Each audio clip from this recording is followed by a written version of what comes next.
하나님의 말씀 구약성경 시편 118편 14절 말씀부터 24절 말씀까지입니다.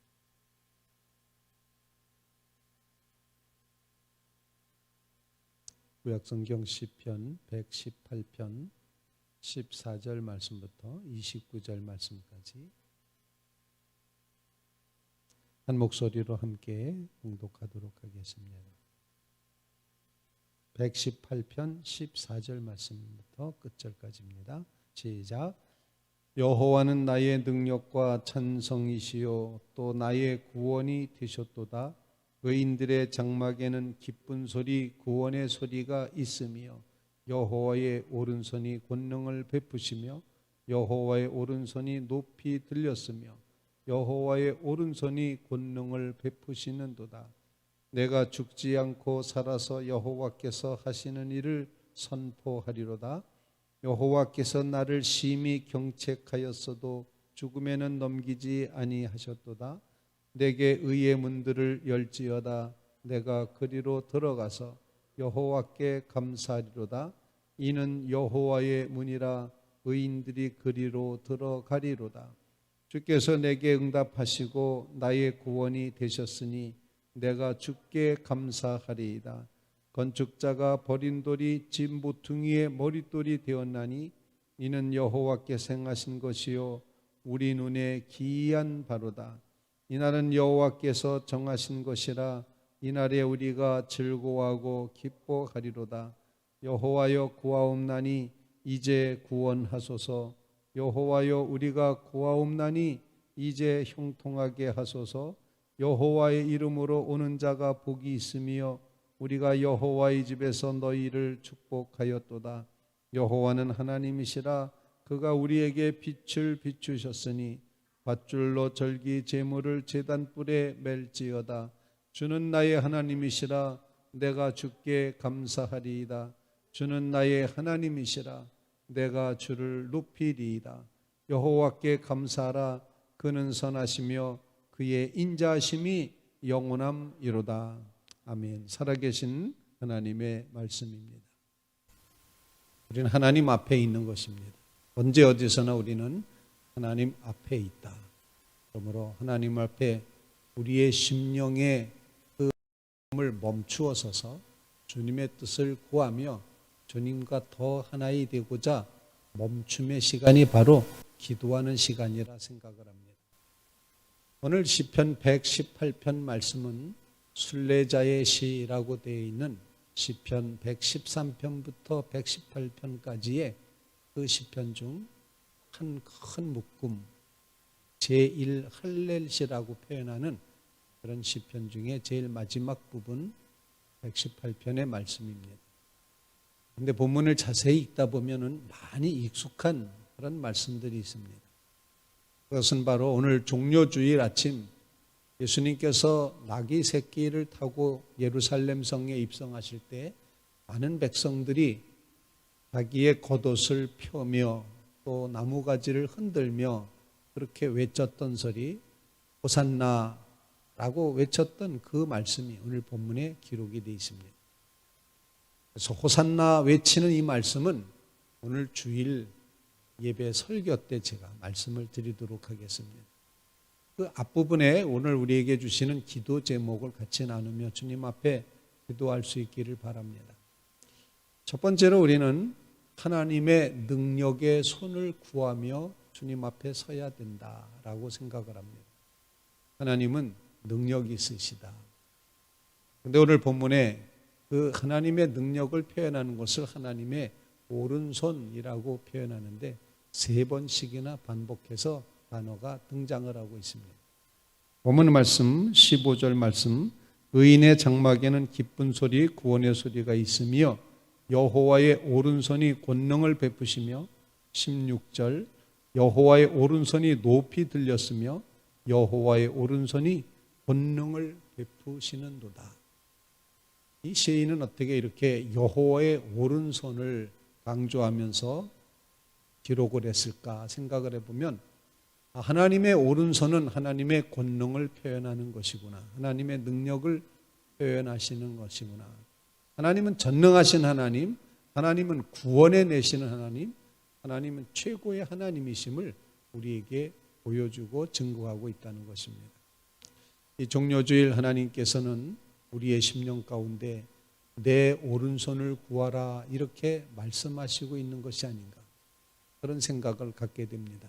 여러분이 묵상하는 가운데 나를 구원하는 능력의 손, 그 하나님의 오른손을 구하며 나아가게 해 주시옵소서.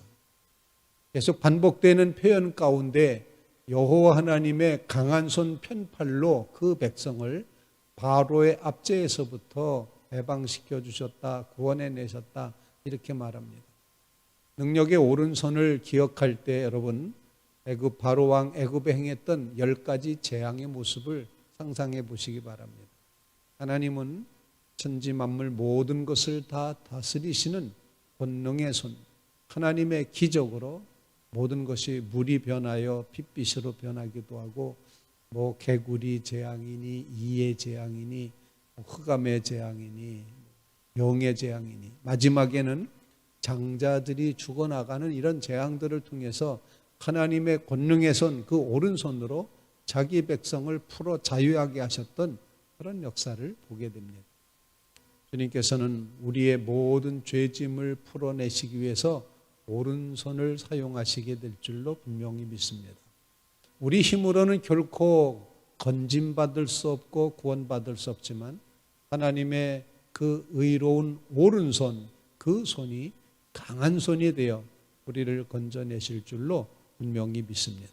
그런 면에서 우리의 구원은 하나님 편에서부터 오는 것입니다. 이 사실을 깊이 묵상하며 하나님, 우리를 구하여 주시옵소서, 호산나, 이렇게 고백하는 믿음의 성도들 다 되시기를 주님의 이름으로 부탁을 드립니다. 두 번째로 오늘 본문 말씀에 보면은 이 시인이 의의 문이라고 표현하면서 여호와가 그 문이라고 표현을 하고 있습니다. 우리 주님께서도 요한복음 10장 10절 말씀에 내가 문이니 너희가 양이다, 들어오며 나오며 꼴을 얻으리라 말씀하시고, 정말 생명을 얻게 하고 또 그 생명을 풍성하게 하려고 하신다 주님이 말씀하십니다. 내가 양의 문이다, 주님의 문이라고 말씀하시는데, 오늘 시편에서는 의의 문이라고 표현을 합니다. 아마 성전문을 가르쳐서 의의 문이라 이렇게 표현을 한 것 같습니다.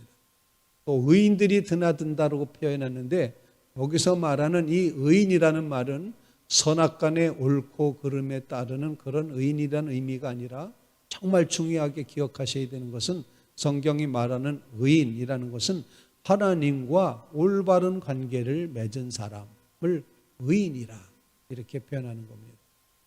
그래서 의의 문은 하나님과 올바른 관계를 맺은 백성들이 드나드는 문이기 때문에 의의 문이 되었습니다. 여러분이 하나님의 교회를 드나들 때마다 이 교회의 문은 의의 문이 되는 줄로 분명히 믿습니다. 우리가 하나님과 올바른 관계를 맺고 살아가는 삶, 이것이 종료주일 아침 두 번째 우리의 기도 제목이 될 수 있기를 간절히 바랍니다. 저는 늘 기도합니다. 온 성도들이 다 하나님과의 관계에서 꺼리낌 없게 하옵소서, 하나님과의 관계에서 그 마음이 평안하게 하옵소서, 그 마음이 하나님과 통하게 하옵소서. 그래서 하나님과의 관계가 올바른 관계에 놓여서 살아가는 그런 삶을 이루게 하옵소서. 늘 그런 간구를 합니다. 아무리 멋있어 보여도, 아무리 모든 것을 다 가지고 있다 할지라도 하나님과의 관계가 올바르지 않다고 한다면 불안합니다. 그야말로 뒤가 허전합니다. 여러분의 삶 속에 하나님과의 올바른 관계, 의의 문을 통과하는 믿음의 성도들, 주님과의 올바른 관계를 끊임없이 묵상하고 추구하며 살아가는 믿음의 성도들 다 되시기를 주님의 이름으로 부탁을 드립니다. 그래서 하나님이 우리의 의의 문이 되신다는데, 내가 하나님과 올바른 관계를 맺으며 살아갈 수 있게 도와주시옵소서. 이렇게 두 번째로 하나님 앞에 기도하는 믿음의 성도들 꼭 되시기를 간절히 바랍니다. 세 번째로 오늘 본문 말씀 가운데 예수님께서도 인용하신 비유가 하나 있는데 건축자의 버린 돌이 집의 모퉁이 돌이 되었다 이렇게 표현을 합니다. 흔히 모퉁이 돌은 우리가 흔히 생각하는 주춧돌과 같이 기둥을 받치는 튼튼한 돌을 모퉁이 돌이라고도 표현합니다. 그런데 주석책에 보니까 또 다른 데서는 이렇게도 표현했더라고요. 고대 건축 기술 중에 아치를 만드는데 제일 마지막에 그 아치가 세워지기 위해서 이 머리 위에 중앙 부분에 쐐기 모양, 쐐기의 모양으로 이렇게 무너지지 않도록 다 맨 마지막에 얹어 놔야 되는, 그것 때문에 문이 무너지지 않고 건물이 무너지지 않도록 하는 그 쐐기 모양, 정수리의 돌도 머릿돌이라고 표현을 하고 있습니다. 그런 면에서 보면 조금 더 이해가 됐습니다. 맨날 예수님을 모퉁이 돌, 그래서 밟고 있어야 될 이제 주춧돌처럼 밑에 있는 것으로 생각했었는데, 만약에 그 모퉁이 돌이 건물 중앙의 둥그런 아치의 가장 가운데 그것 없으면 다 무너져 내리는 그런 돌이라면 이게 모퉁이 돌이 정말 맞는 거겠구나. 그런데 중요한 것은 건축자가 버렸다는 겁니다.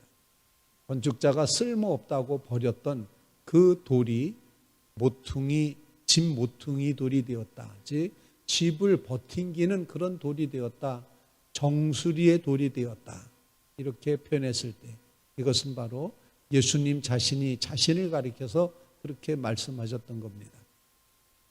세상 사람들은 반대하고 세상 사람들은 대적하고 세상의 모든 사람들은 예수님을 제거하려고 했지만 버려졌습니다. 그런데 하나님께서는 이것을 하나님의 거룩한 나라의 정수리 머릿돌로 삼으셔서 예수님의 십자가를 높이 보여주신다는 사실을 우리에게 일깨워주고 있습니다.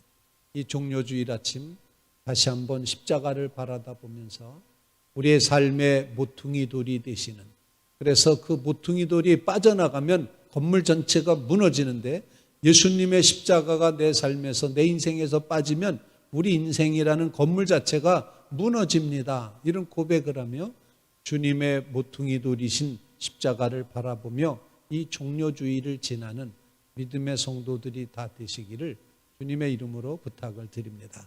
세상은 우리를 버릴 수 있습니다.